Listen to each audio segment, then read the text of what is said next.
Hello, and welcome to We Live for Saturday, your favorite college football podcast.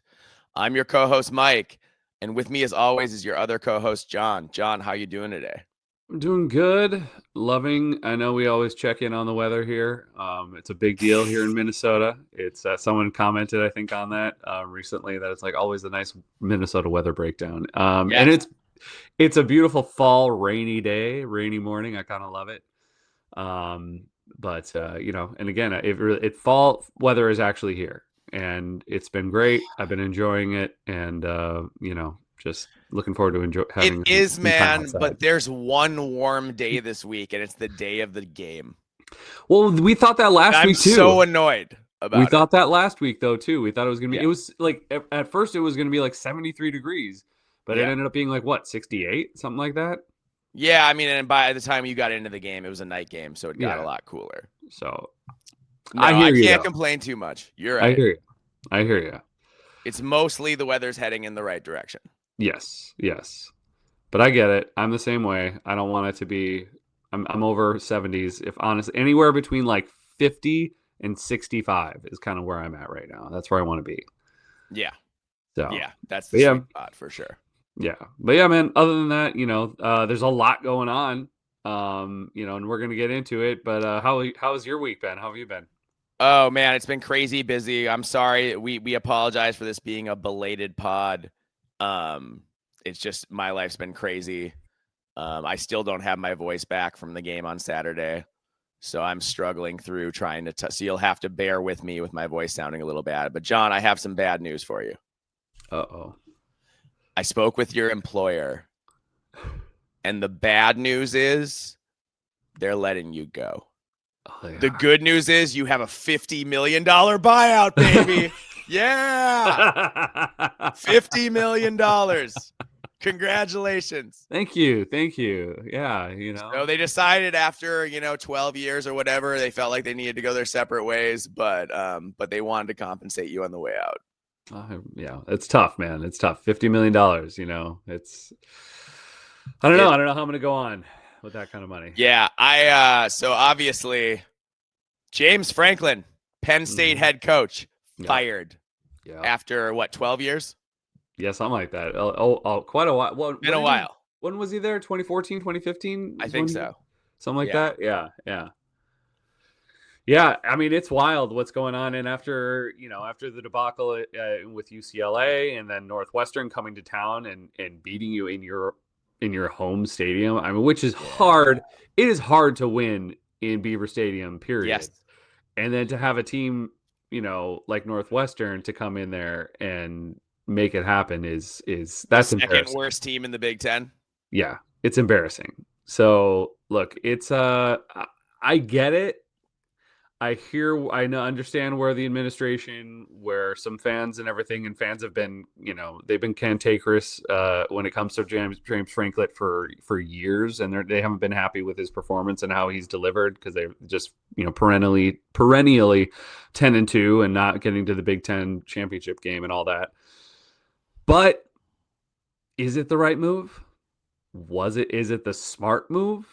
Because again, and I talked to you about this. There was someone who was referring to an Iowa fan who was referring to Kirk Ferentz and talking about, because there's obviously been a lot of consternation there as far as what's going on. And this person made a good point, and everyone has to think about this now when they're firing their head coaches. You can, you could get a Kurt Cignetti, and this guy said, or you could get a Luke Fickell. There are more Luke Fickles than Kurt Cignettis out there. Exactly, and that's the whole point. So, and obviously, sometimes these risks are warranted, I think, but sometimes you don't know. And I'm not entirely sure firing James Franklin was the right move. Let's go through this just top level for 1 second. James Franklin inherited a program that was a total mess, still coming out of sanctions. Bill O'Brien did an okay job steadying the ship, but it was shaky at Penn State when he got there. The first 2 years, he built it back. It didn't go that well, 7-6, 7-6. Then 2016, he goes 11-3 and wins the Big Ten. After that, he goes 11-2, 9-4, 11-2, 4-5 in the COVID year, 7-6, 11-2, 10-3, 13-3 last year, makes the national semifinal game. Mm-hmm. One game, not just one game, one play. Yeah. One or two plays away Mm-hmm. from the national title game. Last year. Yeah. So, like, I understand that this season was supposed to be the title season and that it couldn't have gone worse so far. But you know what I think sometimes happens, John? Mm-hmm. Sometimes you get the wrong quarterback. Yep. Sometimes you just have the wrong quarterback. Yeah. And James Franklin had the wrong quarterback. Yeah. In Drew Aller. And Drew Aller, and I'm sure it kills him and is probably going to haunt him forever. Drew Aller got James Franklin fired more than anybody. Yeah. I mean, he played even against Northwestern. We'll get into it later when we talk about games, but he played pretty poorly. Yeah, he hasn't been it at all. And I know they've been backing him for years, but he's just not it. And you know, he's a one-read quarterback. Yeah. Yep. He can't mentally process it. Yeah. So, yeah, man. It's not great. No, and but I don't know again if that is enough that should warrant a firing with someone with James Franklin's track record. And well, surely if you're firing James Franklin, you have somebody ready who's better than him in the wings, right? You would think, especially at a place like Penn State. Right? Oh, you don't? Oh, it's an open search? Yeah. Oh, you made an emotional firing in October? Yeah, man. I mean, John, talk for 1 minute. I just realized I have to plug in my computer. No worries. My bad. Yeah, no, this does seem like an emotional firing. I understand, as we've been talking about for years, and kind of making fun of Penn State fans being upset all the time of going 10-2, which I guess it is frustrating because you do have higher expectations. Yes, me as a Gopher fan, of course, would take that any second, and absolutely enjoy that for years and years and years. But I think, yes, Penn State has the ability to reach a higher ceiling. I know that there are other programs out there that have taken a winning coach and moved away from them because they wanted to get into that next gear. I mean, you can look at Jimbo Fisher, at Texas A&M. I'm talking about how there are risks that people have taken and seemingly are working out right now when it comes to firing a winning coach, and then because they want to get to that next gear.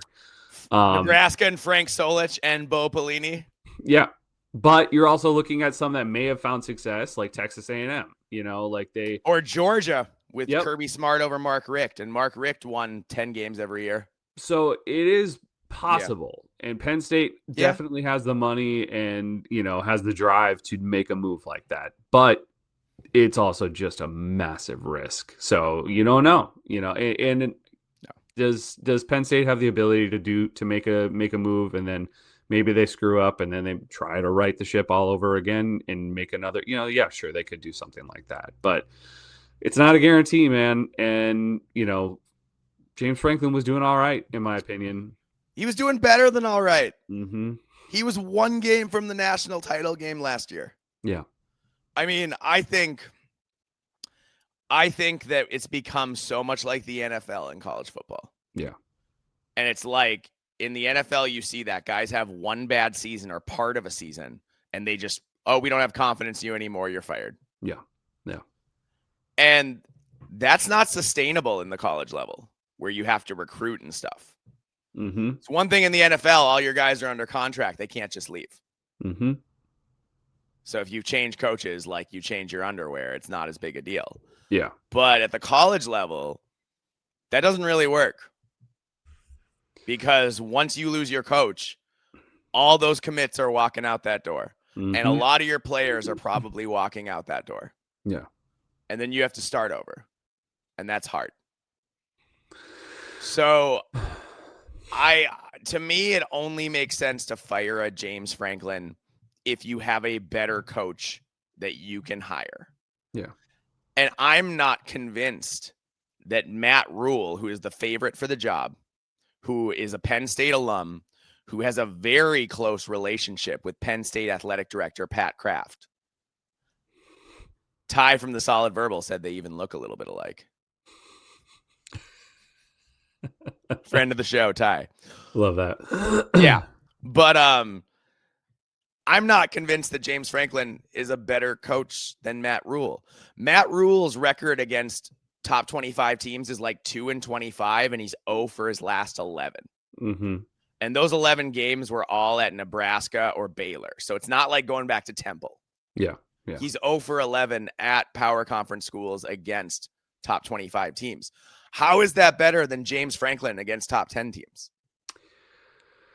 Yeah. I mean, I don't understand it either. I get the connections, and you want to have someone with that. And, Matt Rule, yeah, he'll have a lot more to work with at Penn State. He'll have better resources. He'll have the tradition of a fantastic program that can basically recruits itself. Way better in-state recruiting. Way better in-state recruiting. Exponentially better than what he has in Nebraska. Nebraska is kind of a barren wasteland for talent. Yeah. So regarding that, yeah, I mean, Matt Rule could definitely have a winning record at Penn State. He could maybe do and replicate what James Franklin did. But again, what they're looking for is to win national titles. And I don't know if Rule is that guy. The only one that, in my opinion, as far as like the people that we've heard of, the list of people that they're looking at that could do that, is Curt Cignetti. That's it. Yeah. Curt Cignetti is the best coach in college football. Period. And we'll get to that, period. And you know what? I've been saying it. Yes, you have. I've been saying it since last summer. Mm-hmm. And go look up when we did our coach rankings. I had Curt Cignetti number 1 in the Big Ten, even over Ryan Day. Yep. So I just want to put that out there, pat myself on the back, because occasionally I get stuff right.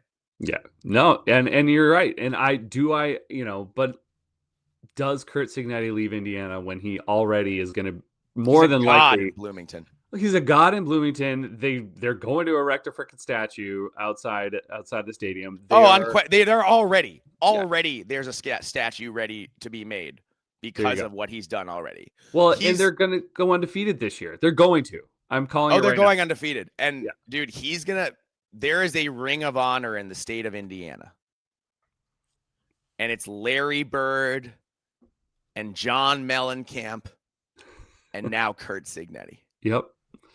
Maybe Peyton Manning. Yeah. And there's a small group of elites in Indiana, and Curt Cignetti has very quickly ascended into that group. Yep. The thing about Curt Cignetti is, here's the question, because what do you value more? Mm-hmm. Because if the thing is, I want to keep my job as long as I want it, mm-hmm. he could have 2 bad years in a row at Indiana. They're not going to fire him. Never. No. No. It's not going to happen. Not after what he's done to this point. No. But does he want that, or does he want to win a national title? I think that the thing with Curt Cignetti, and remember, Curt Cignetti's a Pennsylvania native. He is a Pennsylvania native, but I also feel like he's the type of guy that he took the Indiana job, and he has that kind of attitude of like, he wants to really tell everyone show everyone, I guess, how good he really is. And that is like taking a program like Indiana to that point. Yeah. Like Penn State, I'm not saying a million people, but a lot more people have a better chance at going to a national title game and winning a national title at Penn State. A lot of coaches that are aren't as good as Curt Cignetti could probably make that happen. But Curt Cignetti would live in the College Football Hall of Fame if somehow he were able to make something happen, or even get close to making it happen, making a national title. He's going to make the Big Ten title game in the playoff. That's what I'm saying. So like year, imagine if he made it to the national title game. I'm not saying even win it, like with Indiana in 2 years of being there, then I don't even know what to say. He'll be in the College Football Hall of Fame, dude. Like he has to be. So, Yeah. if he does that at Penn State, it'll be like, oh, okay, yeah, sure. It's just not as impressive. And I feel like Chris Cignetti's Okay. that kind of guy that would be like, yeah, let's just do it. Like, screw No, it. I think Cignetti's staying in Bloomington. I do. Yeah. But Penn State hasn't won a national title in over 30 years. True. Or over 30 years. I think it was 94? Was it 93, 94, something like that? Something like that. Yeah, somewhere in there. Yeah. I mean, we were barely conscious. Yeah. I think if you win a national title at Penn State at this point, it's a really, really big deal. Oh, it is 100%. Because it's been a long, long time. Yeah. And it's not, and Penn State has never been viewed, fair or not fair. Penn State has never been viewed in the same breath as Michigan and Ohio State. True. Even though Michigan went through a big title drought from 1997 until 23, Penn State was never in the same conversation as being quite the same tier of job as Michigan. Yeah.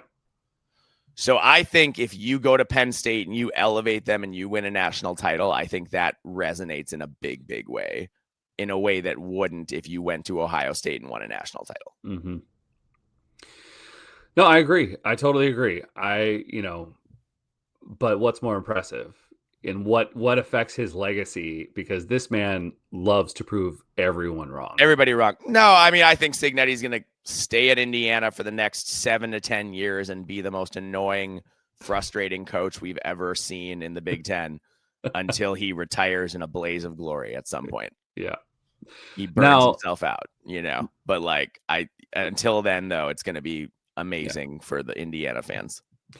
Well, for us, super fan of the pod, Sherry texted me after the Oregon win and was like, maybe we are a football school. These are Indiana fans who would would throw the football team away most years if for basketball success. Yeah. But now they believe in football. They sure do. Now they're all in on football. It's amazing what happens in 2 years, man. It's insane. 2 years, dude.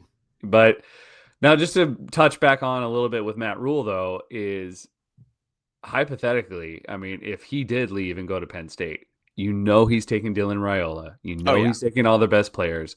Yeah. He will leave the cupboard utterly bare in Nebraska, and it'll be another in total rebuild. And this is a fan base. This is a program that has had to do this way too many times. In the last 10, 15 years. So Pelini, Riley, Frost, Rule. Yeah. So I don't know, man. If I were a Husker fan, I would be absolutely terrified right now. Oh, terrified. Clutching your pillow at night. How many more times do you want to go? And because Rule did not shut it down in the interview. He did not shut it down. Dude. He should have, but he did not. Nope.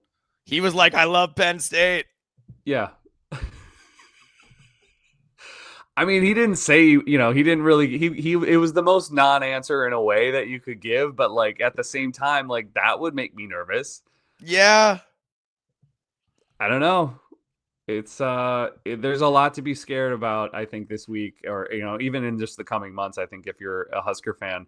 So are you now as a Husker fan? Are you secretly hoping you lose games? Are you secretly hoping you go 6-6 or 7-5 at best because you don't want to lose Matt Rule to Penn State?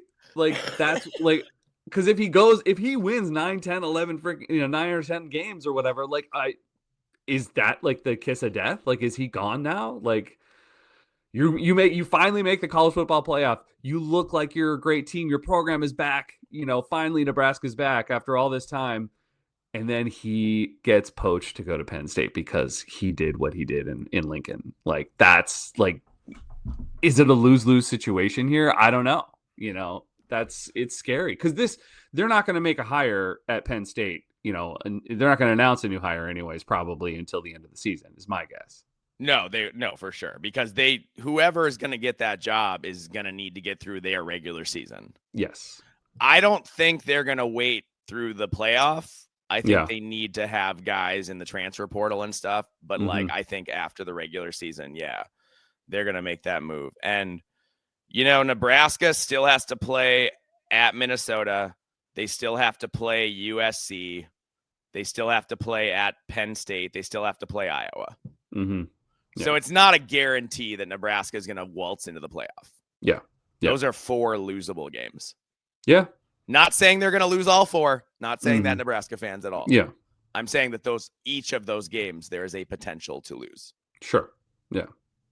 Yeah. Yeah, man, they're in a tough spot. I mean, it's insane. So, and it seems like the Penn State search is too narrow. Yeah. Like just being Matt Rule. Like it seems like that's the focus, and then everyone else is like, if it doesn't work out. And it's like, I don't know, man. I'd be like knocking on Lane Kiffin's door and just seeing how he's doing. Yeah. How does he like things in Oxford? Is it kind of hot? It's hot down there. Yeah. You know, would he like to be somewhere? You know, Lane grew up in Minnesota. Would he like to be somewhere with a little more of a seasonal climate? Yeah. Wouldn't you want to know what it's like to like coach a game in front of a whiteout? Like that's exciting. That's don't cool. Don't you have to like ask? I mean, look, guys aren't going to leave their jobs, most of them, but you got to ask and make sure they're happy. Yeah. Because I think if Lane moves, it's probably he wants a Southern job, probably. Yeah. But you never know. Penn State's a great job. Can you imagine Lane Kiffin in the Big Ten? Bro. That'd be so funny. And here's the thing. The biggest complaint, other than not winning the big one, the biggest complaint that Penn State fans had about James Franklin is that the offense didn't look coherent enough. That they didn't score enough points. Yeah. That they weren't explosive enough relative to the way they recruit. You get Lane Kiffin, those problems are gone. Yeah. Gone. Absolutely. You're going to score a bunch of points all the time. Now the defense becomes shakier. Becomes more like, can you get the right defensive coordinator and all that kind of stuff. But like coaches are either offensive coaches or defensive coaches usually. Yeah. Or like PJ Fleck, they're offensive coaches who specialize in defense. Yeah. But yeah, dude, the James Franklin thing. And also, okay, everyone's going to get mad at me. I'm going to say this. I'm going to make this really quick. Okay. Really quick, because I know that people are going to be annoyed, but I have to say it. With James Franklin firing, there's only one black coach left in the Big Ten, in Mike Locksley. 18 Big Ten schools in a sport where 55% of the players, over half of the players are black. And we only have one black coach left in the entire Big Ten conference. And that's pretty bad. It's not great. No. And I don't think James Franklin was fired because he was black. No. But I do think there's a problem with not hiring black coaches. Sure. Do you think they'd go to the NFL for something like that? I don't even know where they would go. I'm not. Yeah, I don't know, man. But it's not a great trend. So I agree. I would like to see more. There just aren't enough guys getting chances who are, there aren't enough guys who are like Fran Brown who are getting those chances. Yeah. And you see Fran Brown killing it at Syracuse. Yep. So I don't know. That's kind of sad to me, but we'll move on from that because I know nobody wants to hear me talk about race relations. Yeah. This is a football podcast. Yes. Yeah. Yeah. But James, go on. No, I was just going to say, with James Franklin, though, leaving, just to touch on one more thing, like, where does he go? Dude, I think he's immediately the best coach without a job out there. Yeah. Immediately. Yeah. So, I mean, Florida's going to be open this year. Florida State is going to be open this year. Dude, can you imagine James Franklin at Florida State? Oh, he'd do great. It'd be terrifying the way he would recruit. Yep. He would stockpile. That's the thing. James Franklin is a fantastic recruiter. He's a fantastic program builder. Yep. So if you take one of those helmet schools that's had a hard time getting their act together and you put James Franklin there, Auburn might be open. Not that Auburn's a helmet school, but it's a pretty good job. Yeah. Yeah. UCLA's open. Not that he's going to take it. I think, like you've said to me before, I think he's better than that. But I think James Franklin can do better than UCLA. Yeah. But I think, I mean, Florida State to me is the target I would have if I were him, hands down. Yes. Yes. I mean, if I were him, I'd be like, you know what? Coaching is a grind. Mm-hmm. I'm going to go in the media for like 1 year, Mm-hmm. sit at a desk, spout off half-cocked opinions about other college football teams, and study, learn how other coaches manage games, work on because that's James Franklin's biggest thing. He needs to get better at game management, Mm-hmm. and he needs to find a way to score more points. Yeah. So I'd be like doing the media and then studying those things. Sure. On my spare, you know what I mean? And trying to like Brett Bielema kind of did when he was an analyst in the NFL. Yep. And he just learned more. Or James Franklin would take a job with an NFL team for a year, learn more about football. Sure. Do something like that. Fair. I think that would be really smart, but I don't think James Franklin's that guy. I think James Franklin wants to get back into the ring. Mm-hmm. So I think with all the jobs that are going to be open, I think there's a helmet school with James Franklin's name on it. Yeah. And I wouldn't be surprised if it was Florida or Florida State. Yep. Especially Florida State. I don't know why. I know he doesn't have any, but like, you look at what he's done. Don't forget that James Franklin won 9 games twice at Vanderbilt. Mm-hmm. At Vanderbilt. Yeah. Where that never happens ever. Yep. Vanderbilt, which is the hardest job maybe in the entire power conference. Yeah. Like in any of the power conferences. Yeah. Relative to the conference. Like Vanderbilt and the SEC. Yeah. It's like that's harder, I think, even than Northwestern in the Big Ten. His personality also just fits Florida State, in my opinion, too. Like it's just that their culture and the way they play, the way they, it just seems like He's just brash. Yeah. So, yeah, that's it. But there's some Bobby Bowden-ish stuff in James Franklin, but like James Franklin's going to have options. Yes. And he's going to end up somewhere really good, and I think he's going to succeed. Mm-hmm. Well, is Penn State going to succeed? Because to me, if you hire Matt Rule is just a lesser version of James Franklin. Mm-hmm. I'm not saying Matt Rule is not a good coach. I'm saying James Franklin is a great coach. Yes. Matt Rule is also a very good coach. Mm-hmm. Don't get me wrong. But I don't think he hasn't accomplished as much as James Franklin has. He hasn't risen to the same highs at all.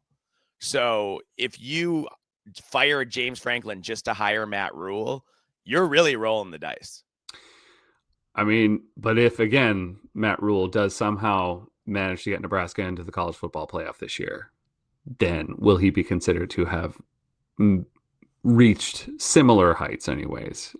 I don't personally think that's enough, in my opinion, as a Penn State fan, because he hasn't had the consistency in the Big Ten like that. And obviously he hasn't been here that long to prove that in his defense. But I don't know.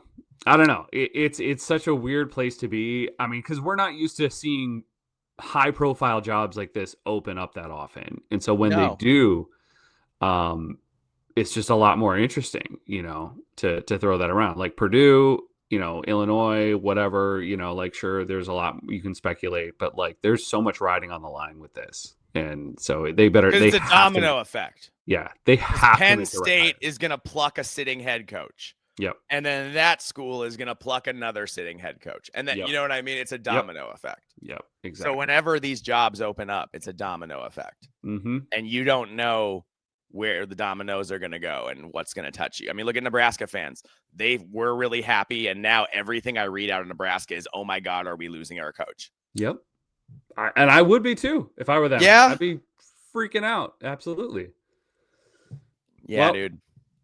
Well, we should probably get into these games. We will. Yes. And we will continue to monitor this James Franklin situation and give our thoughts and anything we hear or read. We will keep you all posted. Mm-hmm.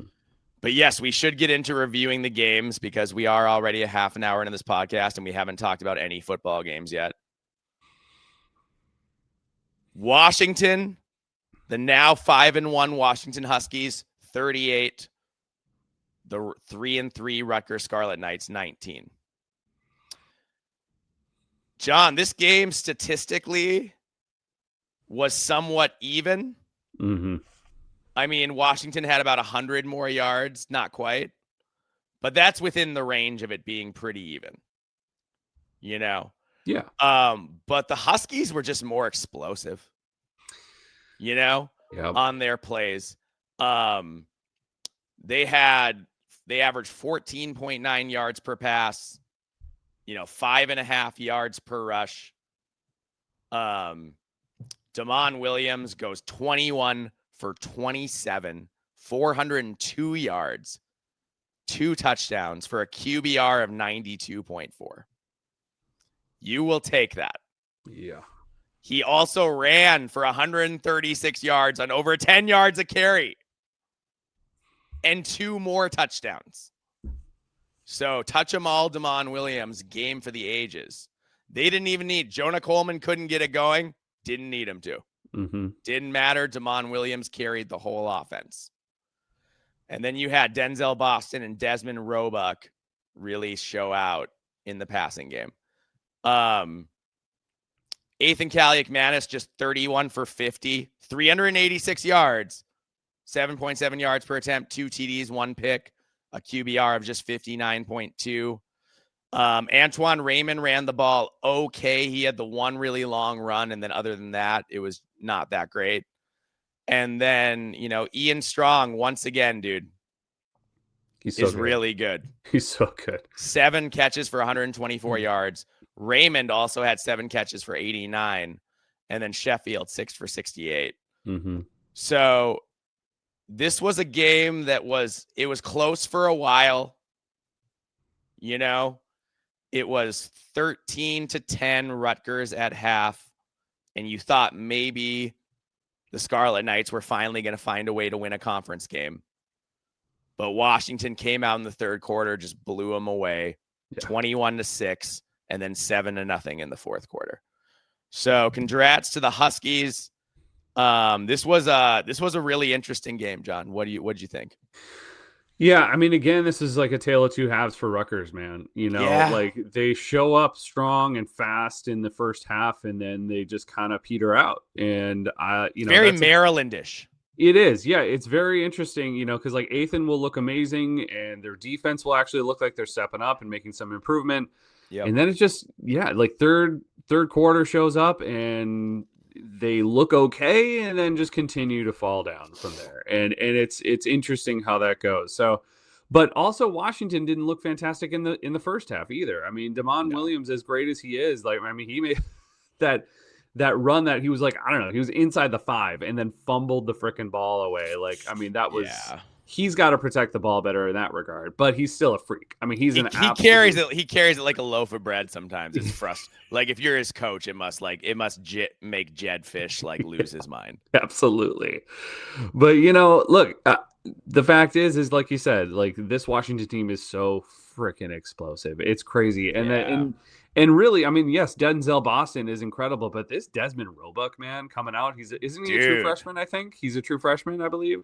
Yeah, I mean, he's a good find by Jed Fish. He really is. So that attack, along with the fact that you always have to be spying Damon Williams, it's just they're too dynamic in so many ways. Now, I want to point this out because I this is kind of a trend I've seen across the Big Ten in general, and honestly, most of college football.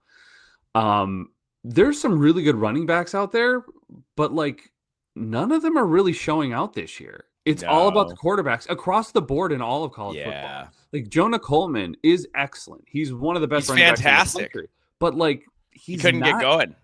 And he hasn't really gotten going at all this year, much at all. And I mean, he's had a couple good games, but it's not to the level you expect. Same thing. Penn State. Look at Penn State. Look at Darius Taylor. Look at Minnesota. There's just not. And that's just in the Big Ten. There's obviously others as well, but you're not seeing a lot of explosiveness from running backs, in college football today. So it's all about the quarterbacks. It's all about the wide receivers, and you saw it in this game for sure. So it was. I think you're seeing a lot of bad offensive line play. Yeah. And you could argue you're seeing a lot of good defensive line play. True. And right now, it just seems like on average, the defensive lines in college football just seem a little bit ahead of the offensive lines. Yeah. And that's something you expect early in the year. Mm-hmm. But it's mid-October. We're at mid-season.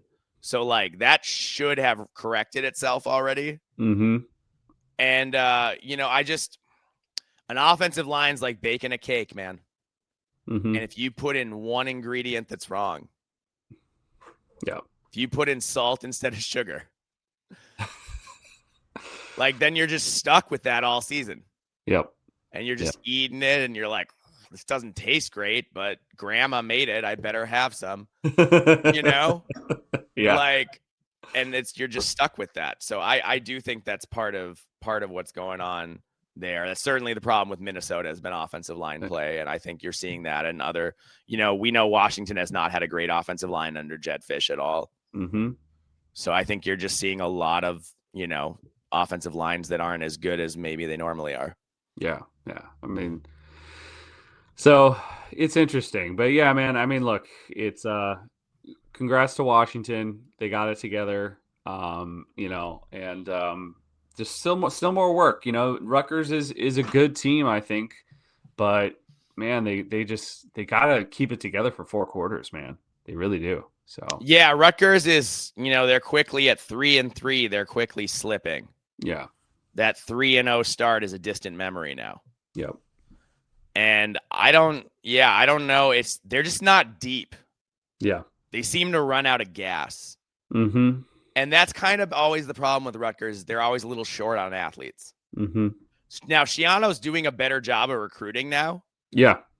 So that might be changing. But historically, the problem has been Rutgers gets short on athletes, and they just don't have the depth to keep up with their opponents for 4 quarters. Yep. And that's kind of what we saw against Washington. Yep. All right, I think we have to go to the game of the day, or the game of that was the Friday game, obviously. Yes. I think now we have to go to the game of the day on Saturday. And John, you and I were both wrong. And you know what? So was the rest of America.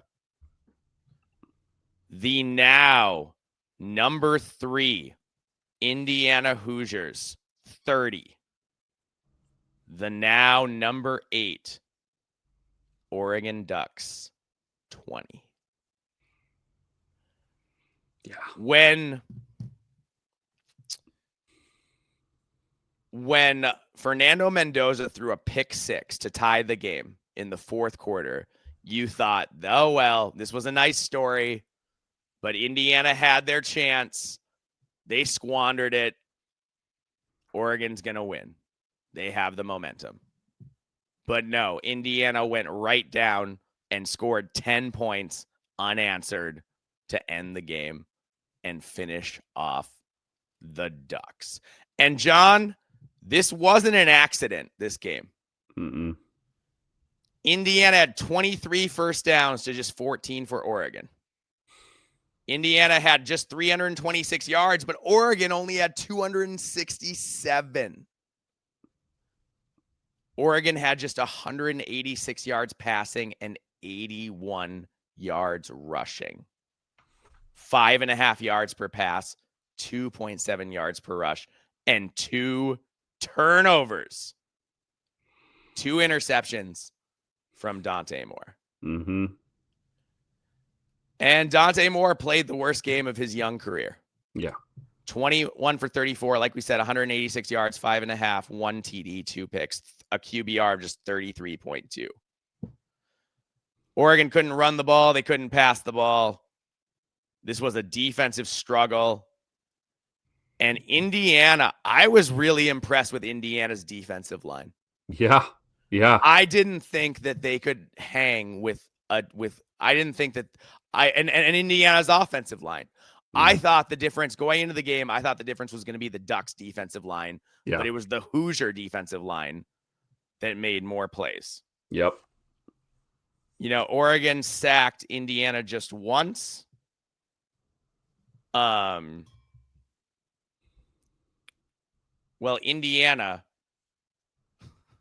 Indiana sacked Dante Moore 6 times. 6 times. And they were dialing up blitzes at the right time. And Kurt Signetti, man, was just Kurt Signettiing and looking just like a fierce, Like, I think I saw a friend of the pod, Devious Duck, said he looked like the Terminator.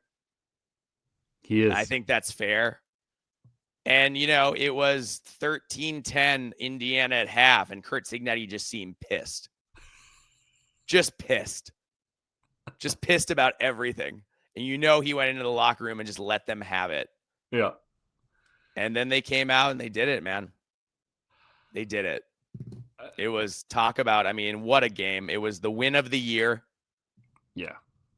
An Indiana team that is the losingest team, the most inept program in Big Ten history, is now at the top of the college football world, undefeated, ranked third, and they will be decisive favorites in their next 6 games.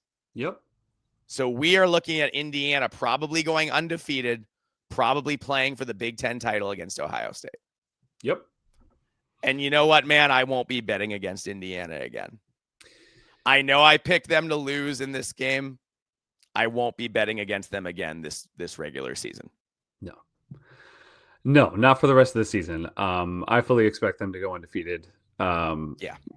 Curt Cignetti is absolutely terrifying. He's a wizard. He is the Terminator, dude. He is out to destroy everyone's hopes and dreams, and that's what he will do and what he has been doing. So I expected better too from Oregon, especially at the line of scrimmage. We both were talking, very highly about their defensive line, especially, and their edge rushers. And honestly, man, I was not impressed in this game. Not to say that they didn't show up. They didn't show up. Nope. You think they're reading their press clippings, thinking they're special? I don't know, man. They didn't look like they were. They didn't look focused at all. No, and Indiana was in control this entire game. I don't care what the score was. I don't even care when Indiana went down. It still looked like they were like, no, we're winning this game. We're going to win this game. Like, there was never a doubt in their mind. And that's the thing that's scary and terrifying about this Curt Cignetti coach team. Yeah, dude. Is there isn't a doubt. You can tell these players are loose.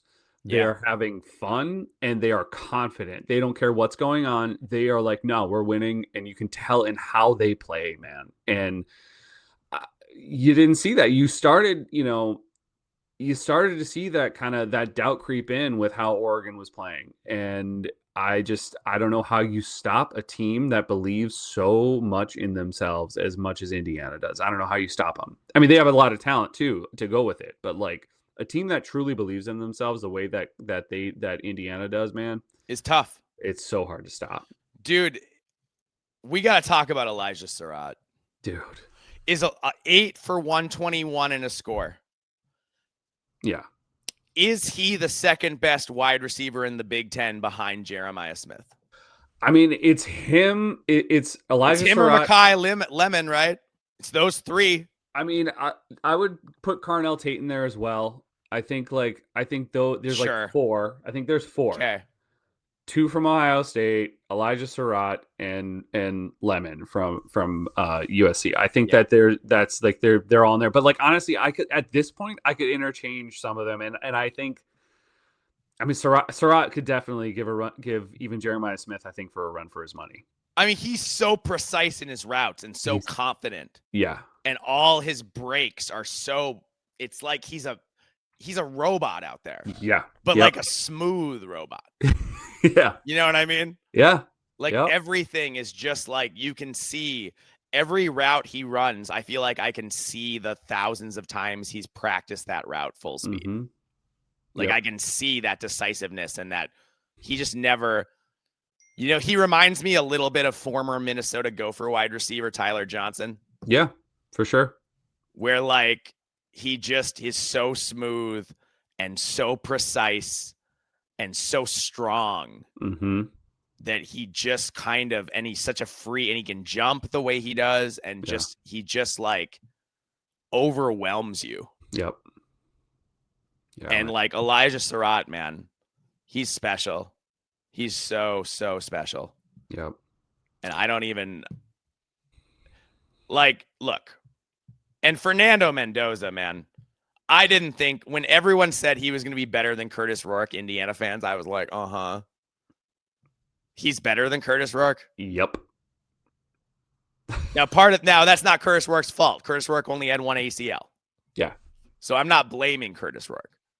But Fernando Mendoza is objectively better than Curtis Rourke was. Yes, he And is. I think Fernando Mendoza is going to be a top 5 to 10 pick in next year's NFL draft. Mm-hmm. And I think Elijah Surratt is going to be a top 15 to 20 pick in next year's NFL draft. Yep. You know? Yeah, man. It's wild. I mean, I am not There's gonna no lie. ceiling. Everyone we keep expecting Indiana to bump into a ceiling. There's no ceiling. Well, and that whole narrative of like Indiana doesn't play anybody is gone. That is it's done. over. The national media has to shut up about that. ESPN needs after to what shut they up. did to Illinois and now what they've done to Oregon. No, like yeah, that no, needs you to can't. end. You can't ever. And you know what? That was a dumb storyline even last year. It was, yeah. We said so. Yes, we said did. So. Yeah. Really, Curt Cignetti is proving us right. So why am I so scared, John? Yeah. Because we have to play them next year. Because we have to play at Bloomington next year. That's why. That's why I'm scared. Exactly. Yeah. Okay. So the Hoosiers, the beat rolls on in Bloomington now. What about Oregon? Dan Lanning continues to struggle in big games. Mm-hmm. They came out flat as a pancake. There's no other way to put it. I think Oregon still makes the college football playoff. I think they're going to, they'll finish out the season strong. But I think, it's just going to be another year. I think until they're a real national title contender, I think Dante Moore will continue to improve. They're going to reload. They will. I think their chance is still out there. I wouldn't be too down. This is just, you just played against the best coach in college football, who just is destroying everybody right now. And I just think even in the Big Ten championship game, will I be probably picking Ohio State, because Ohio State is Ohio State. And historically, they have proven to be the best team in the country and probably are again this year. Yeah. But I mean, if there's anybody who could put up a fight or maybe upset them, as of right now, man, my money on who that could be, my money's on Curt Cignetti and these Indiana Hoosiers. Period. Yeah, dude. And I never, ever in my entire life, in 40 years of being on this planet, would I think I would ever be saying that. That's insane. In football. Yeah. In football. Not basketball. Not soccer. No. Football. Yep. We live in a crazy world, man. So here we are. But yeah, congrats to the Hoosiers. What's Illinois ranked now? I don't think they are ranked. Or am I? They're not ranked, are they? I don't think so. Yeah. Of course, more SEC teams that don't deserve to be there got in over Washington. And over Illinois staying in after losing to Ohio State. Yep. I mean, it is just, the AP poll is such a brand bias poll. Absolutely. And and Notre Dame continues to be ranked really high, even though they have, 2 losses and all that kind of stuff. Yeah. Because that's just the way it goes. Yeah. It's disgusting. Yeah. I will say that I do think the Irish are going. I'm going to tease this early, John. I think the Irish are going down against USC. Honestly, I would. Yes, I'm going to be betting USC. Not that I'm actually betting, but not that betting. You're going to be. Yeah. I'm you're going to be USC. putting your currency. Yes. Your internal currency, because we don't do external betting. So Notre Dame is 4-2. Texas, who looks terrible, is number 21. Ugh. So the fact that Washington isn't in is beyond crazy to me right now. So. And Illinois should probably still be in. Their only 2 losses are to the number 1 and 3 teams in the country. Yes, exactly. I totally agree with that. And I know the Indiana game was ugly, but whatever. Yeah. They've been good other than that. I don't know. Yeah. The SEC bias is so ridiculous. It's absurd. And Washington not being ranked is just stupid. Is obscene. Yeah. Yep. Yeah. All right, moving on. Number 1, Ohio State. Number 1, 6-0, Ohio State 34. The formerly ranked, but now unranked at 5-2, Illinois Illini 16. this game was not this close. No. And it was a weird game because Ohio State didn't put up that many yards, but they got ahead so early that it kind of just didn't matter. Mm-hmm. Do you know what I mean? It was 20-3 at half. And I felt like Ryan Day let off the gas. Yeah. You know? Because Ohio State only ended up with 272 total yards. Mm-hmm. Which is like bizarrely low. But they still managed 34 points. You know, they only ran for 106 yards. So Illinois did a good job stopping the run. Illinois' defense played okay. Mm-hmm. But there is no chance against this Matt Patricia defense at Ohio State. And there you go. There's no chance. Yeah. And, you know, it was 16 is misleading because when it was still close, it was 3. Mm-hmm. You know? And then Ohio State let off the gas a little bit in the second half and gave up a couple scores. Well, we've been saying, you know, you said it, and I totally agree that, you know, Ohio State's offense is fantastic, no doubt. There's amazing players out there. They're elite on every level, but this defense is absolutely terrifying. I mean, it's one of the best college football defenses I've ever seen. Yeah. It's better than last year's Ohio State defense. Mm-hmm. Yes, it is. Like, hands down better. Yep. And you know what? Matt Patricia's better than Jim Knowles. Mm-hmm. Like, objectively better. Yep. And here's a question. Does someone give him a job? Penn State? He's never succeeded as a head. I know he's been a head coach. He's never succeeded as a head coach. Florida State, Florida, UCLA? I don't know. He'd be I'm just saying, man. Matt Patricia, obviously, if he's in your control of your program, you're probably gonna have a great defense right away. Yeah. So, like, I wonder, like, I'm sure Ohio State's gonna try to pay whatever it takes to keep him there. Yeah. But if I'm an up and coming scrappy program, I might look at Matt Patricia and be like, we could do a lot worse. Yeah, absolutely. You know, something to consider for sure. Yeah. Ohio State, man, might score 100 points against Wisconsin. Yeah. Oh my God. I mean, this isn't a preview pod, but yeah, man. Not a preview pod. But I'm just saying that could get really ugly. Yeah. We'll get to that, though. We'll get to that when we get to the Wisconsin game, and we'll talk a little bit about Wisconsin. Because they are just, yeah, dude. Yeah. They are, it's something else right now in Madison, but we will get there. John, I hate it when you're right and I'm wrong. I hate it. I hate it more than almost anything. So next up, we have the 5-1 USC Trojans 31.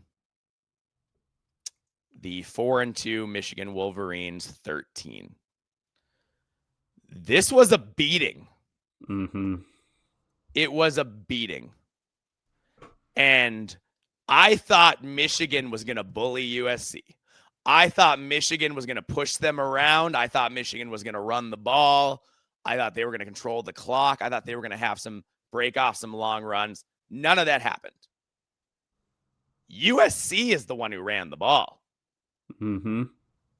Wayman Jordan didn't have a good game, but King Miller goes for 158 yards and a TD on almost 9 yards per carry.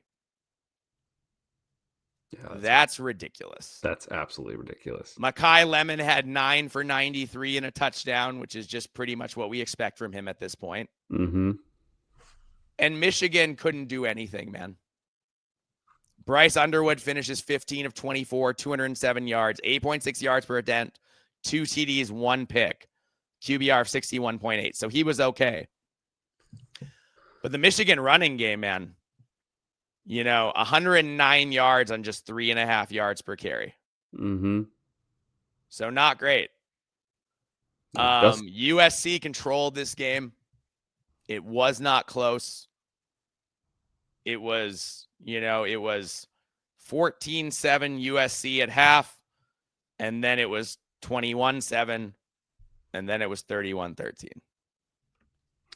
So Michigan never meaningfully challenged in this game.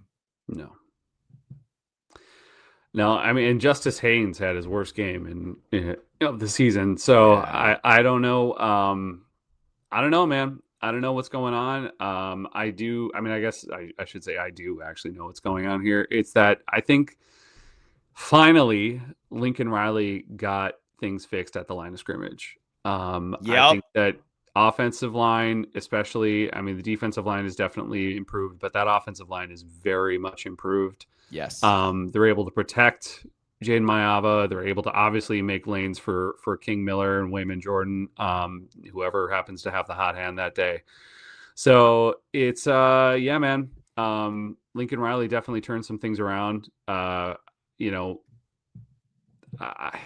He has proven us wrong. I have to say. Yes, he has. USC is definitely back into that contention or contender spot of making I think a college football playoff if they want to this season. I think that's possible.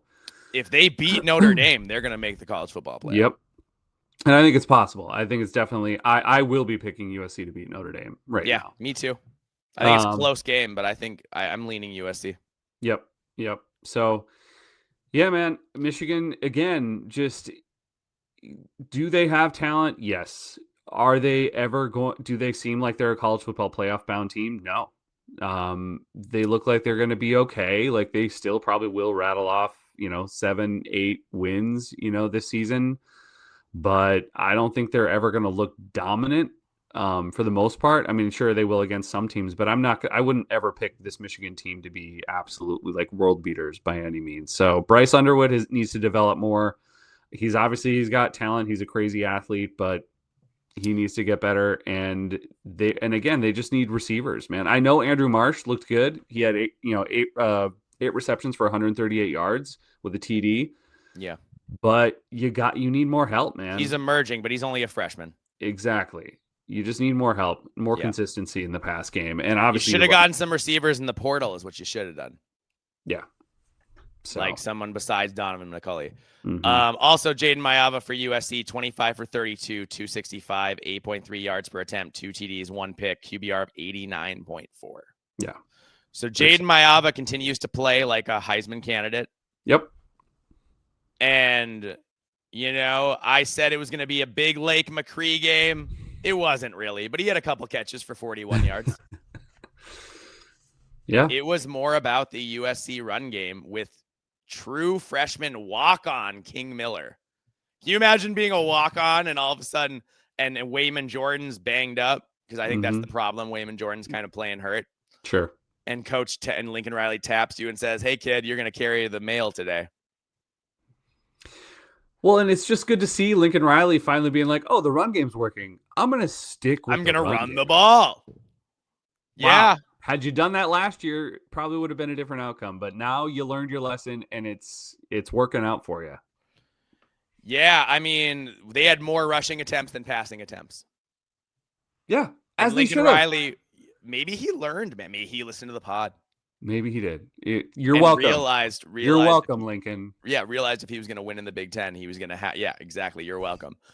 Realized if he was going to win in the Big Ten, he had to adjust his approach a little bit and realize that it's a line of scrimmage league and you need to be able to fight up front.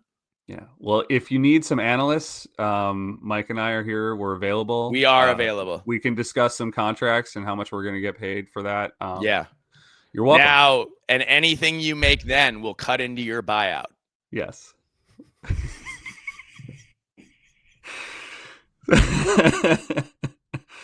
I'm willing to work under Lincoln Riley. I am. I really am. So yeah. Although I'll admit I've lived in Los Angeles before. I don't love the climate. No. It's hot all the time. And no matter how many hats I wore and sunscreen I used, I was pink to red all the time. Like no matter what I did, it didn't matter except for in December and January. Well, but that was it. And the whole rest of the year. Well, with whatever we could possibly get paid by USC. I mean, I'm willing to Yeah, sacrifice for a while, anyways. sure. Until we move up to a different program, of course. Yeah, Obviously. fair enough. All right, next up we had another surprise. I was going to say there were so many surprises on Saturday, but this one floored me. 2-4 UCLA Bruins 38. The 3-3 Michigan State Spartans 13. This was a beating from start to finish. It was 24-7 UCLA at half. And then it was 38-7 UCLA at the end of the third quarter. And then Michigan State scored 6 pity points at the end. This wasn't a game. It was a beating. 418 yards for UCLA to just 253 for Sparty. Sparty had just 87 yards rushing to 238 for UCLA. I mean, Nico Iamaleava, only 180 yards passing, 3 touchdowns, 0 picks, but it was the rushing game, man. Jalen Berger, 89 yards rushing. Cannot believe he's still doing it. Javion Thomas had 54 and a touchdown. And they just kind of spread it around the team. A couple other guys pitched in too. I mean, this was a wild game. I mean, I couldn't believe it. This is the first game where Nico is not the top rusher on the team, by the way. Like, the running game actually worked. And it worked. How bad is Michigan State, man? Man, yeah. It's rough. I mean, for all credit to UCLA. They've turned their season around. Yep. Tim Skipper and Jerry Neuheisel maybe they don't need a different head coach. Maybe they should just hire Tim Skipper. Why not? And make Jerry Neuheisel the permanent OC. Yep. Because this is working, what they're doing. Michigan State, man, that Joe Rossi defense. They can't do anything. No, it's bad. They look like a sieve. It's really bad. I never thought I'd see the day when a Joe Rossi defense was this bad.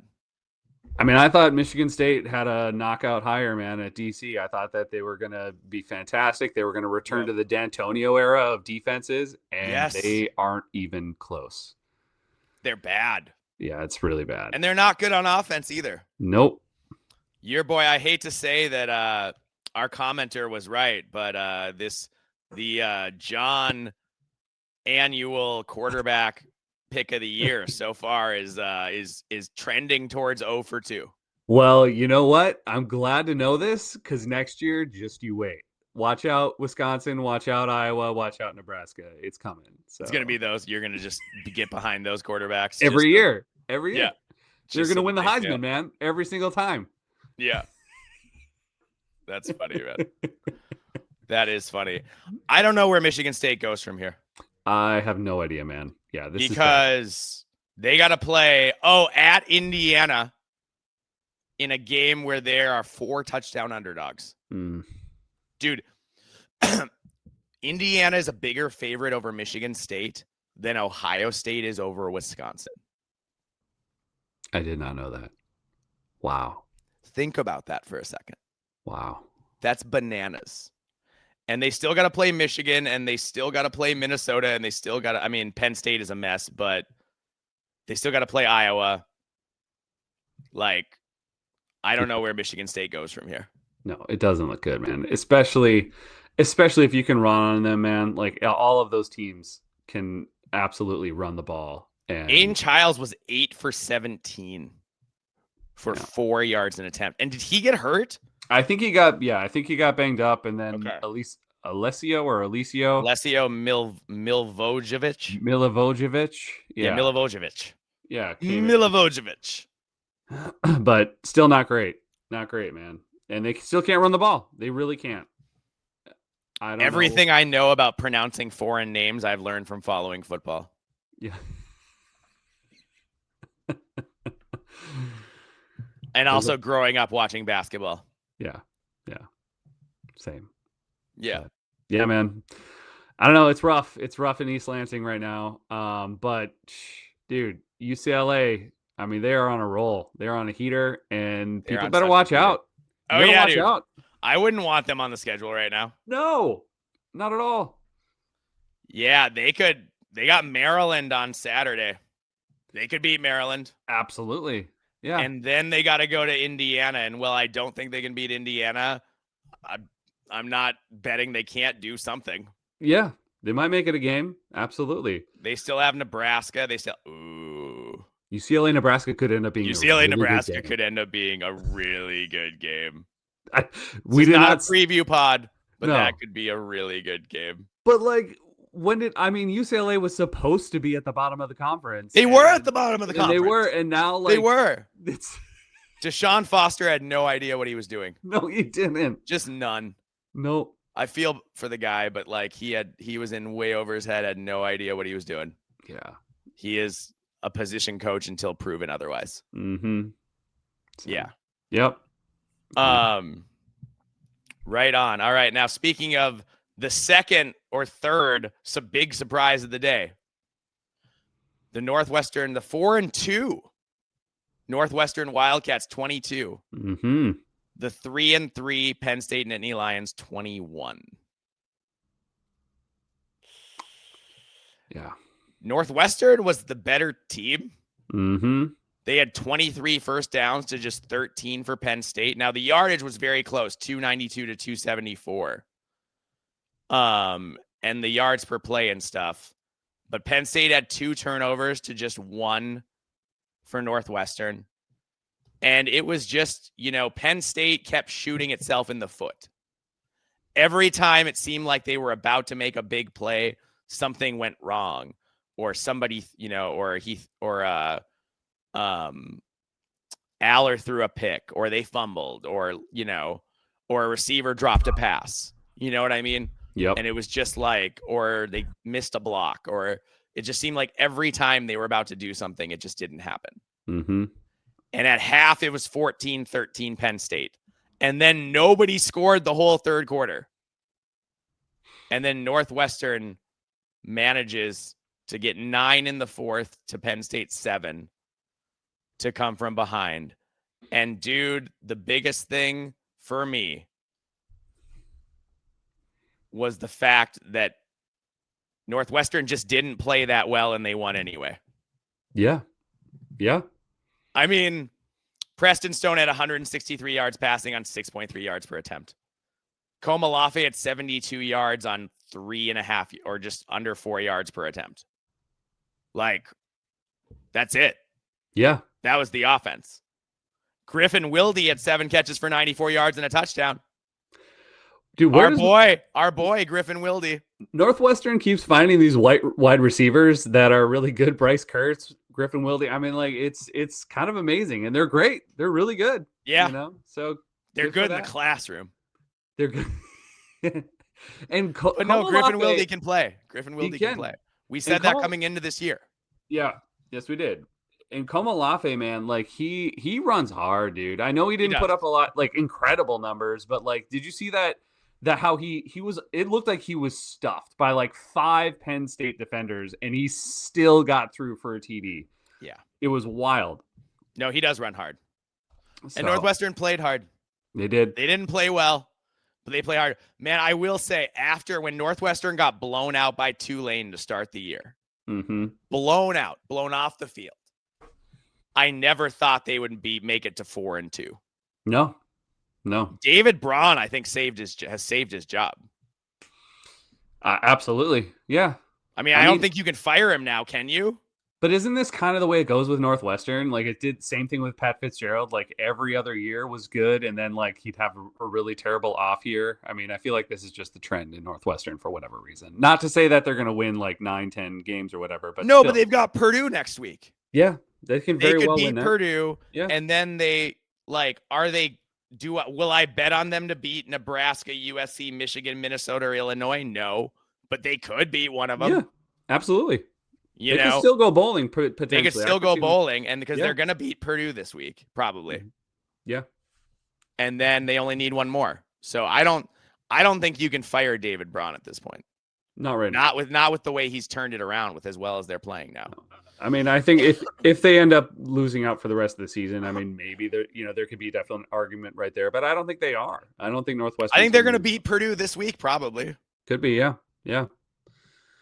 We'll see. I don't know. Northwestern doing much better than we thought, though. So Yeah. So again, good for Northwestern for turning it around. yep, We got to give them a lot of credit. And Penn State, man. dude. I mean, does Penn State finish like bottom three of the conference at the end of the season? I mean, they haven't won a Big Ten game. They haven't won one. Yeah. They're 0-3 in the Big Ten. We thought they were gonna. I thought they were gonna win the national title. Yeah. And they're 0-3 in the Big Ten and fired their coach. And their quarterback's now out for the year with an injury. Yep. So it's possible. I can't believe we're saying this, but it's possible Penn State doesn't win another game. That's insane. Yeah. It's insane. Yep. I mean, this is Penn State. I mean, would I put money on them by, not winning another game? No. I mean, I think there's a lot of talent there that they'll win a game just based on that alone. But still, it's pretty crazy that you can even have that conversation. I think is pretty nuts. So yeah, it is nuts. Yep. But all right. Job. Yeah, good job, Northwestern, man. You won in Happy Valley. That's tough. I am much more worried about playing them now. Yep. Same. I'm not much more worried than I was before, than I was a couple weeks ago. Yep. Because they're showing they're not very good, but they play hard. Mm-hmm. And they execute, Yep. Yeah. All right. Next up, we had the 5-1, number 25 ranked Nebraska Cornhuskers 34. The 4-2 Maryland Terrapins 31. John, at one point in the fourth quarter, Nebraska only had a 17% chance to win the game. 17%. Nebraska was up 24-17 at half. Then Maryland took the lead, scored 14 straight to go up 7 going into the fourth quarter. And then Nebraska outscored them 10-0 in the fourth to come back and win. Dylan Raiola threw a TD pass with just a minute left, 68 seconds left to put Nebraska over the top for the victory. I mean, Nebraska was playing with fire here, John. They were playing with fire. And Dylan Raiola, not his best game. No. 20 of 29, 260 yards, 9 yards per attempt, 4 TDs, but 3 interceptions. 3 interceptions. Mm-hmm. So not great. But overall, Nebraska did pretty well. 453 yards to 379 for Purdue. So fairly even there. Passing and rushing was fairly even, passing was fairly even, although Nebraska ran the ball a little better than Maryland did. And I think that was probably the difference. Nebraska averaged 6.4 yards per rush. Emmett Johnson, man. Bro. We've talked about Nebraska not running the ball well. Nebraska ran the ball just fine. Yeah, they did. 176 yards. Yeah. 176 yards he had on 8.4 yards per attempt. Yeah. That's really impressive. Yeah. I mean, he looked incredible. And this is the Emmett Johnson that we've been hearing about from Nebraska fans. We didn't see it last year, but this is what he's capable of doing. He runs incredibly hard. He breaks tackles. He is not easy to bring down, man. So he's dangerous, dude. I'm not looking forward to that on Friday at all. No. And Isaiah Hunter at receiver, man, 5 for 125 and 2 touchdowns. Good. He's 25 yards a catch. Yeah. Yeah. Bro. That's really good. For Maryland, this is really rough, though. Yeah. I mean, they had this game. It was right there for them. Malik Washington finishes 27 for 37, 249 yards, 6.7 yards per attempt, 1 TD. Maryland ran the ball okay with Nolan Ray and DeJuan Williams. Shalik Knotts had a nice enough day receiving. And, it's a thing where Nebraska had 3 turnovers and Maryland had 0. And Maryland should have taken advantage of that. Mm-hmm. And they almost did. But they just couldn't hold on, man. And has that not been the story of the Mike Locksley era at Maryland? Yep.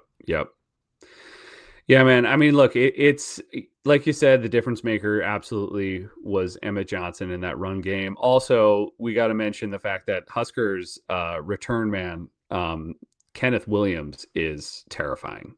Oh, yeah. Huskers have a fantastic return game. Their special teams is much improved. So I mean, they blocked the punt against Sparty, which gave them the edge there. Yeah. So their special teams is definitely also can be a difference maker at times. So, yeah, man, this is a very much improved Husker team. Raiola, is he a good quarterback? Sure, but does he still make too many mistakes? Yes, he does. He does throw up some YOLO balls sometimes, but overall, I think he's solid. And now that they have that run game to take a little bit of pressure off him, I think that's really going to help him improve, look a lot better as well. But defensively, I was a little surprised to see them getting, kind of gashed through the air for a while, because their secondary is supposed to be their strength. Maryland can't run the ball just in general very well, so I wasn't surprised to see them struggle, even if I wouldn't contribute that necessarily to the fact that Nebraska's defensive line and their ability to stop the run is Nebraska really still good. Can't stop the run. Not very well. But when you play teams that can't run, so it doesn't matter as much. Exactly. But still, Nebraska was able to pull it off. They had key explosive plays when it mattered. And, they're a dangerous team, man. They are. But are you rooting for them to win a lot of games, or just enough at this point? Considering you always root for your team to win all the games. You always do that. You can't be like, oh, we might lose our coach. I hope we lose this week. I know. I'm joking. That would be, I know you are, but there are actual fans who are like, I don't know. Should I be No. Yeah. You should root for your team to win. Yes. Always. 100%. Yeah. I've seen fans, like, when they want a coach fired, be like, I'm going to root against my team. I'm like, you're not a real fan. Yep. Real fans aren't rooting for the other team. They're rooting for their team. Exactly. Yeah. Yeah. All right. If you can see the smirk on my face, it's because of this next score. The 4-2 Iowa Hawkeyes 37. The 2-4 Wisconsin Badgers 0. This was the first home shutout for Wisconsin since 1980. And John, you know what I was struck by in this game more than anything? Iowa didn't play that well. No, they didn't. Wisconsin just gave it to them. Yeah. Hunter Simmons threw 2 interceptions in the first quarter to defensive linemen, one of which was returned, and they called it a touchdown initially, and then, ended up being on the half-yard line. Yeah. And then Iowa scored shortly after. But Iowa wasn't, like, moving the ball a ton. They weren't, like, ripping it up on offense. Wisconsin was just like, would you like the ball? Here's the ball. I mean, it was bananas, dude. Yeah. It was absolutely bananas. I've never seen a team play with less fight than Wisconsin had. Wisconsin ended up with 3 turnovers, but man, it felt like more. Mm-hmm. It felt like more.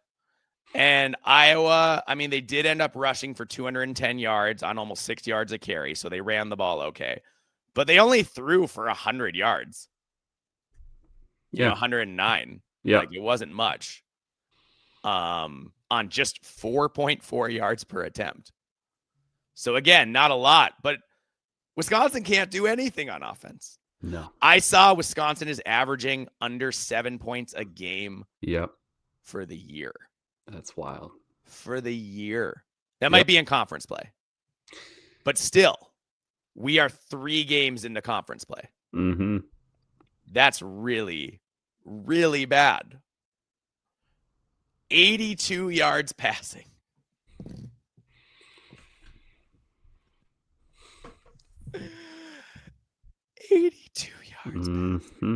Passing. Sometimes you get shut down in the run game, but to be shut down passing to that extent, I don't think I've ever seen a QBR with this number, but 0.8. 0.8. Shut up. Oh my gosh. You're right. I've never seen anything that low. I Hunter didn't know. Simmons, 8 for 21, 82 yards, 3.9 yards per attempt, 0 TDs, 2 picks, a 0.8. Dude, yeah. That's almost a minus QBR. Almost, yeah. I don't even think you can have a minus QBR. Wow. I mean, dude, that's the worst QBR we've ever seen doing. I don't think I've. Yeah, no. Doing the show. I don't think I've ever seen it. Not in the Big Ten. I mean, no, not ever. Not ever. Yeah, no. I don't know. On a high school game. This is like it's interesting because like all I see now are posts from Wisconsin fans that are just jealous of Penn State right now firing their head coach. Like they're just like how like they want to get rid of McIntosh. They want to get rid of they want to get rid of Fickle. Like McIntosh is getting fired. Oh, they both are. They're both going to get fired at the same time, I think. Yeah, but like, does Wisconsin have to wait out this entire season? That's the thing. Not that it would make a difference, but like they better not, because everyone else is firing their coaches as they go. Yeah, and starting Fickle's still there for a new coach. Fickle is still there. Their next 2 games are Ohio State and Oregon. Do you think Fickle, like when he's in Ohio State, like he goes into the office like early before the game and is like, hey, take it easy on us? Yeah, or like, do you have a job? Do you have a job opening? Like, can I just be do you need an analyst? Do you need like? You need an analyst. Luke Fickle was the hottest head coach in the country 3 years ago. Yeah. So you look at what he did at Cincinnati. He took a group of 5 team or a group of. It was a group of 5 team at the time. Group of 5 team to a 4-team playoff, and it wasn't a fluke. Mm-hmm. It wasn't a fluke. That team was that good. Yeah. For 2 years, they were that good. Yep. I don't believe Luke Fickle forgot how to coach. Mm-hmm. So what's wrong? Friend of the pod, Phil, said that to me last night. He said, I don't believe that Luke Fickle forgot how to coach. So what is wrong in Madison? Yep. I think it goes deeper. It's way deeper. And I think Barry Alvarez was holding up that house of cards. Mm-hmm. And as soon as he retired, it just all went out the window. Yep. Just fell down completely, swept away. I mean, this is the least competitive Wisconsin has been in our lifetime. Yep. Or not in the time we can remember. Yeah.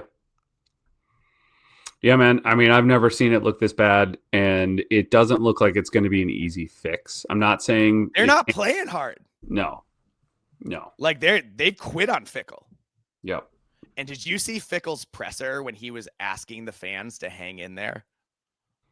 He was like, well, we just got to keep playing and we need the fans to keep showing up. And I was like, dude, no one is having that right now. Yeah. It's bad, dude. Friend of the pod, Scooby, said that in his section at Camp Randall, they were watching the Brewers game on their phones instead of watching the Badgers play at the game they were at. Yeah. That's when you know it's gotten bad. Yep. When people will willingly watch baseball. Sorry, I think baseball is boring. Baseball. I don't even understand how people watch that in general. Baseball, fun sport to play, boring sport to watch. Yep. In my opinion. Yeah, like it's fun to go to a game and hang out, but like, yeah. But that's mostly about being outside and hanging out. Yeah. No, it's not because you're excited about seeing someone swing a stick and hit a ball. Baseball is the only game that hasn't had to change its rules very much in like 100 years because it's still the same game that it was 100 years ago. Mm-hmm. Whereas like football and basketball like evolve and become different over time. Yeah. Just saying. Sorry, no, I'm kind of an anti-baseball guy. Well, we'll get, we can talk about our beat reporter for Gophers, who should be a Twins baseball beat reporter instead of a Gopher one. Eeyore? Eeyore, yeah. Yeah. Yeah, Eeyore would be a great baseball beat reporter. Mm-hmm. I encourage anyone to hire him. Yep, would love that. I don't know what to say, man, about Wisconsin. I don't know. Iowa's in an interesting spot. Gronowski is clearly still hurt. Yeah. But you know what? Iowa has a get-right game this Saturday against Penn State. And honestly, It's a get-right game at this point. I think they can. I think Iowa can beat this team. Yes. I think they will. Yeah. I'll be surprised if they don't. Yep. But Gronowski is not 100% out there. No, I don't think so. You can tell, like, there was a time where he should have gone to spin and he just kind of like turtled because he didn't want to get hit. Yeah. And like, that's not Mark Gronowski. Like, Mark Gronowski wants to lower his shoulder in general and like run you over. He's not like shying away from contact. So he's definitely playing hurt out there. I think he's playing hurt, but also, you know, I think at this point in time, like especially with against Wisconsin here, like he should have been protecting himself. Like there's no reason for him to get hurt. They were dominating everywhere. But this was early in the game. Yeah. He was already. I'm saying you can tell when a guy's favoring and being careful because he's trying not to get hurt more. Sure. Yeah. And like, I'm just saying that Gronowski is not 100%. So that's going to be something to monitor going forward. Yeah. Because they need him to be able to be a factor in the running game if they're going to get to where they want to go this year. And right now, he's not mobile enough to be much of a factor in the running game. Yeah. No, I agree. Didn't matter against Wisconsin, but it's going to matter against other teams. And, you know, you do wonder, does Penn State get we fired our coach, now we're going to play harder bump this week? Are they going to turn to UCLA? You know, like, is that could be? They're happen? Talented enough. Yeah. But they could also come out and get beat by 30, and it wouldn't surprise me. Yeah, exactly. All right. Last game of the day or the night was the 4-2 Minnesota Golden Gophers 27, the 2-4 Purdue Boilermakers 20. There's no way to get around this. Minnesota didn't play well. No. Looked awful. The final yardage was 456 for Purdue to just 262 for Minnesota. Minnesota had 30 yards rushing to 250 for Purdue. That's embarrassing. It's embarrassing. It's pathetic. Yeah. That said, Minnesota played really well in the fourth quarter. You know, they outscored after halftime. In the fourth quarter, they outscored Purdue 14-0. Yeah. And after halftime, the Gophers only allowed 3 points. So as bad as the defense was the first half, they were much better in the second half. Yes. And, you know, Minnesota came back. They had tied the game up, and you thought, okay, they have a chance to win, but you were still worried. And then Ryan Brown faded back to pass, and he didn't see Coy Parrish. You can tell he never saw him.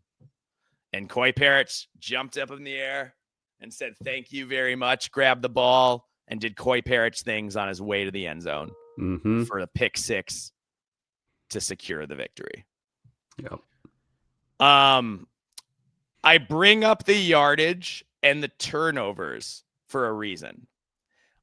John, for a long time, I've given Iowa fans a hard time because they get mad at Kirk Ferentz even when they win games. Yeah. And even when they win a lot of games.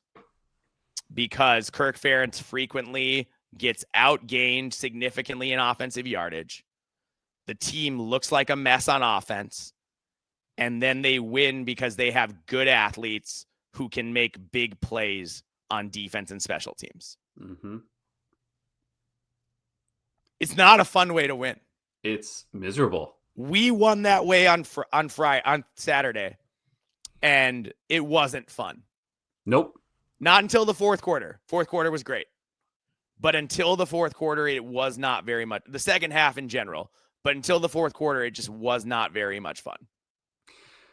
And then the fourth quarter was euphoric.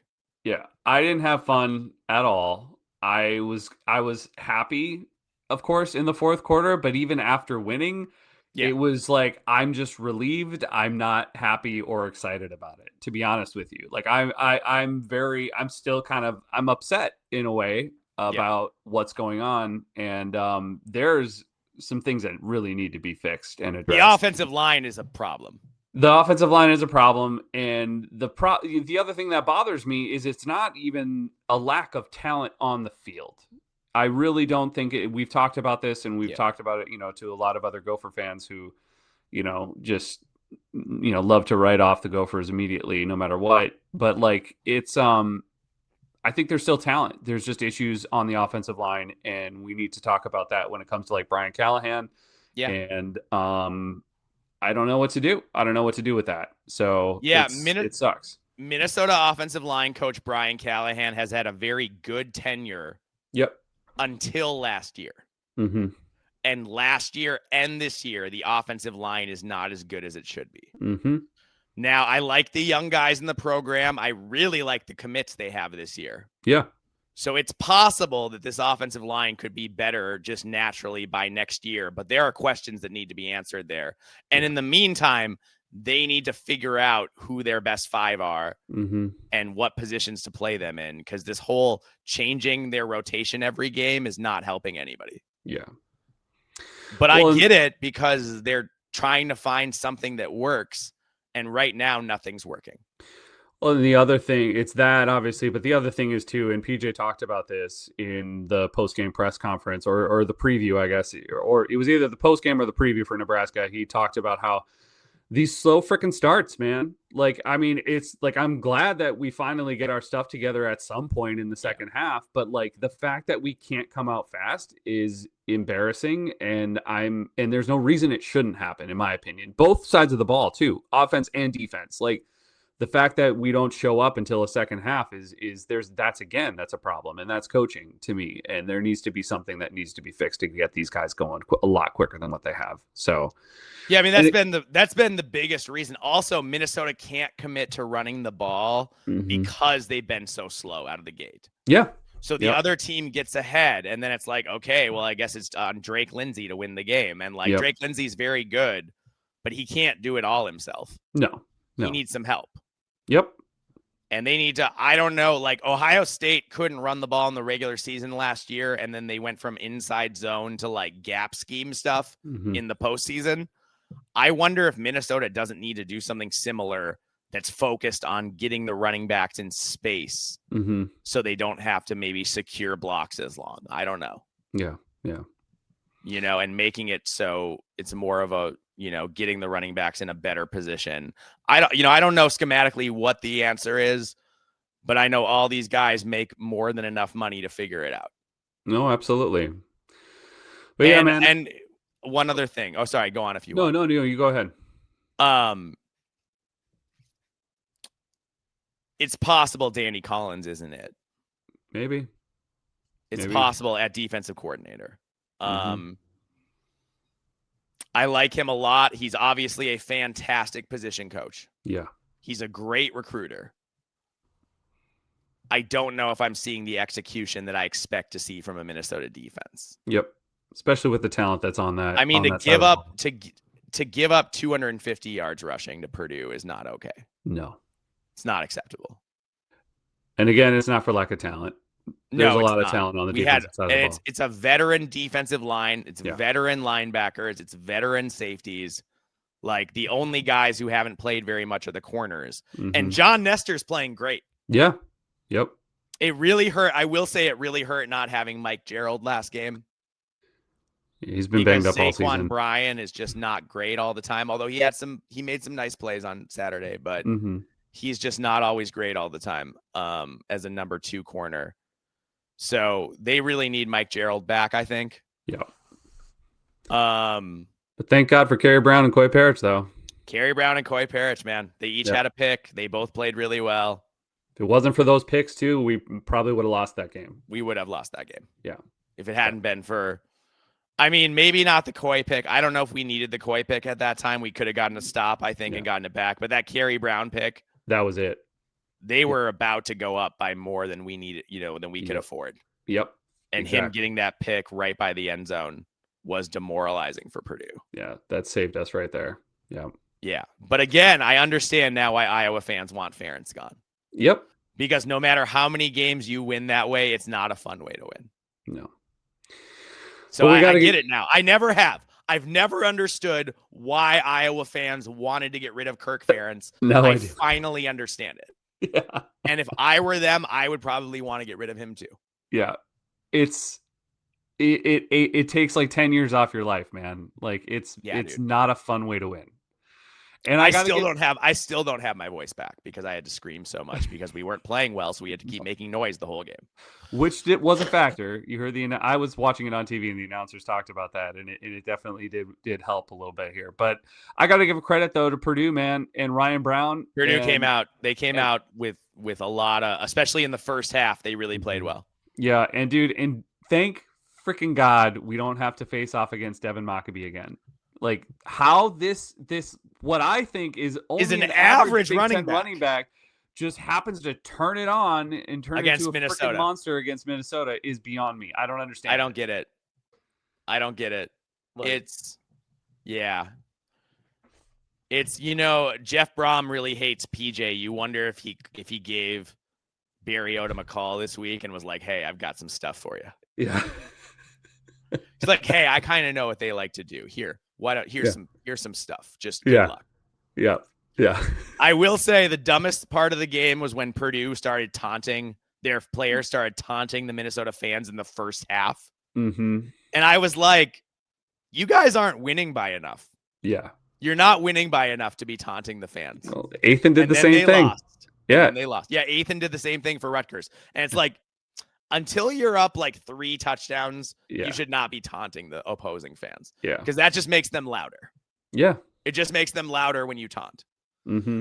I will say, okay, now that we've talked about Minnesota playing like crap and we talked about the rest of the game, I have never seen so many uncalled pass interference penalties as Purdue got away with against Minnesota. I mean, it was clutching and grabbing and pulling and tackling all the time, and the refs were right there and they weren't pulling their flag. I cannot count how many times the crowd booed. Mm-hmm. At one point, they were booing for like a whole quarter because it kept happening. Yep. Like we kept booing and booing and booing because I've never seen it. Like the Big Ten officials need to, like, if Purdue obviously was like, we're going to commit penalties until you call them on us. We're going to dare you to blow the whistle. Or not blow the whistle, to throw the flag. We're going to dare you to throw the flag. And the refs time and time again refuse to throw the flag. And I'm sorry, when it's that blatant, you have to pull the flag out of your pocket and do your job. Look, I know that, like, there's going to be a bunch of people, I'm sure whoever listens to this is going to say that I'm just being a homer. But like Mike and I have watched years of, decades of Gopher football. And it seems to be pretty consistent that I have never seen a home team not get the calls in their favor. We don't get a friendly whistle at home the way other teams do. No, we don't. We don't. Not the way an Ohio State or a Michigan or even a Wisconsin does. Or Iowa or whatever. Or Iowa. We don't get the whistles at home, and I don't know why. There are too many games that I've been like, it feels like the refs just want us to lose. And I don't know why. Yeah. Even when we went 11-2 that one season, like there was a lot of games that we still won, but like it sure seemed like the refs were trying to make it so we lost. And I don't know where that's coming from. And maybe I am being just, I mean, to some extent, I think all fans feel that way. Of course. Yeah. And I get that. So I don't think we're unique in this. No. And you watch your team closer than anybody, so you know all the missed calls that happen for your team more than you do for other teams. But this game was particularly egregious. I had my buddy James there, and he cheers for the Gophers, but he's not a diehard like you or me. Mm-hmm. He's he considers himself more of an agnostic college football fan. Sure. Where he just like is interested in college football, but doesn't have like one team that's his team. Mm-hmm. He couldn't believe it. Yeah. He was turning to me. He's like, I don't understand what the refs are doing. And I was like, I don't either, man. I don't either. Yeah. So if I'm PJ, I'm coming out this week publicly in the press and saying, we need a better whistle at home. Mm-hmm. We need a better whistle, period. Yeah. But I don't think he's gonna, because he's PJ. Yeah, I know. And he doesn't want to get fined. He loves his money. I would get fined. I would be like, I already make $7 million a year. Yes, I can get fined $75,000. Yeah, 100%. And I would come out and do that. But I don't think PJ will because that's not his vibe. No. And Heather wants a new jet ski. Yeah. She wants to build that guest house over, on their new mansion. So, yeah. So, yeah, man. Well, it was an interesting week of games, and we're going to see. It was a wild week of games. So, I'm honestly, with all the teams that lost, I'm just grateful we won. Yeah, me too, man. Me too.